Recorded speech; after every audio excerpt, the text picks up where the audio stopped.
Devin Archer sitting down with Tucker Carlson. So we cut together some of the most important parts of the interview.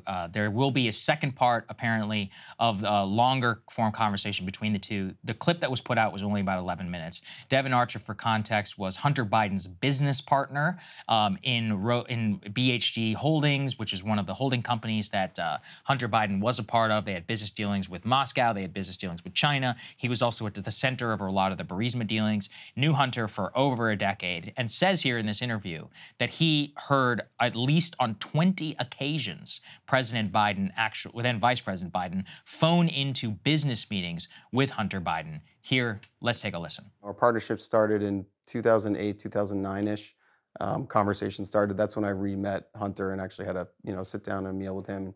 Talked about the transition from lobbying into strategic advisory, and then kind of some type of coalescence around having a private equity fund that would have this unique access and understanding of a regulatory environment in DC. Again, Joe Biden, then the sitting vice president, knew that there were Hunter's business associates in the room. Yeah, I think I can definitively say at particular dinners or meetings, he knew there were business associates, and or if I was there, I was a business associate too. I don't know if it was an orchestrated call in or not. It certainly was powerful though, because if you're sitting with a foreign business person and you hear the vice president's voice, that's prize enough. I mean, that's pretty impactful stuff for anyone in the world. It's just the president. You have to be. I mean, you understand DC, right? So the power to have that access and that conversation, and it's not in a scheduled conference call, and it's a part of your family. That's like the pinnacle of power in DC. You're taking a call from the vice president and you put it on speaker. It's not just, hey, Dad, I'm in a meeting with some buddies. Right. It's let me put my dad, the vice president, on speaker. Yeah. Yep. In the rear view, it's an abuse of soft power, I'd say. An abuse of soft power. Abuse of soft power. I got to be honest, Crystal, I found Archer incredibly slimy throughout this interview. Wow. There was what a do level. You expect? I think the reason why is there was this intense self-awareness from Archer. He's like, listen, you know how Washington works. You get the guy. He had a lot of connections. He's like, Hunter, he was the regulation guy.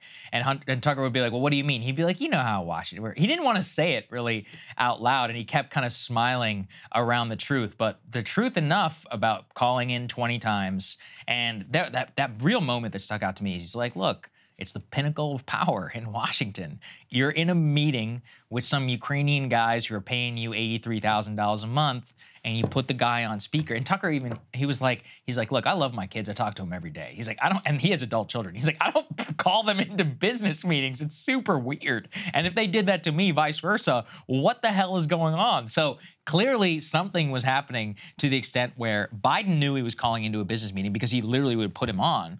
And that, Dan Goldman, the Democratic representative, his defense was, well, they didn't really talk about business. They were talking about the weather. The illusion of access.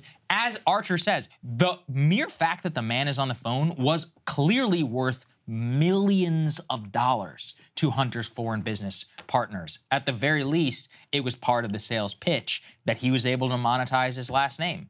There's no denying it now, like looking through this and in this interview. And of course, we were talking about this before. It's hilarious. One, this interview is not allowed to be covered on Fox News, apparently, because Tucker's in it and he's fired and he's persona non grata now.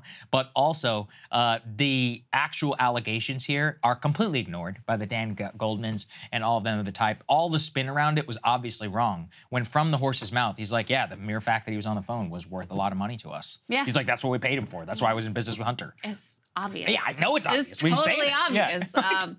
And we talk a lot about the problem of just the appearance of corruption and what that does in terms of the public trust. Because then how do you know when Joe Biden is acting as vice president or Joe Biden is acting as president or Joe Biden's, a powerful member of the Senate?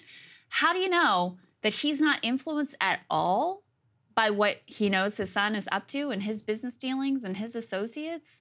Do we really have confidence that, listen, human beings are human beings, that you're not impacted by that at all when you're making decisions on, supposedly on behalf of the American people? And, we talk about this with regard to Trump and Kushner and the Saudi money and all of that stuff as well. Like, the fact that you're getting those funds in, the fact that you know your son's livelihood is dependent on his access to you, his last name, his affiliation with this, group of sketchy foreign businessmen.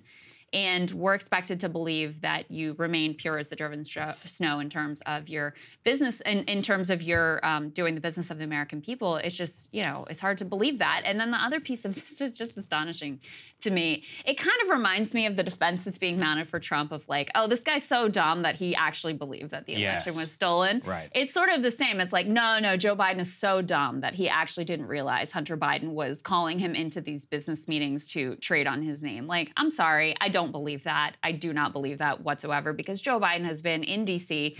for longer than we have been alive, way longer than you've been alive. Yes. And we're expected to believe he doesn't also have some basic understanding of how D.C. works. Come on, get out of here. Totally agree. And it's actually, I was in a meeting once with this guy. He was a very sketchy guy. And he was trying to prove to me that he knew a lot of very powerful people in the White House. And I was skeptical. I was like, yeah, prove it.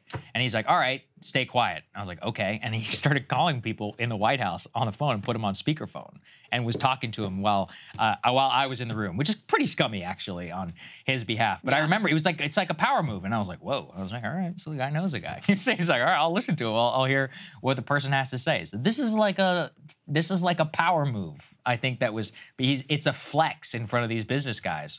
And that's what they're paying for. That's what they're paying him, $83,000 a month. The currency in D.C. isn't, and Tucker gets at this, isn't money, it's power. It's access to power. And so, if you're able to put your dad on speakerphone and your dad as the vice president of the United States, Hunter was monetizing that. Now, maybe it's not illegal. Is it gross? Absolutely. Did Joe Biden lie about what was going on? I think that's pretty undeniable. 100%. And that's actually the key. Hey guys, if you like that video, go to breakingpoints.com, become a premium subscriber, and help us build the best independent media organization on the planet. That's right. We're subscriber funded. We're building something new. We want to replace these failing mainstream media organizations. So again, to subscribe, it's breakingpoints.com.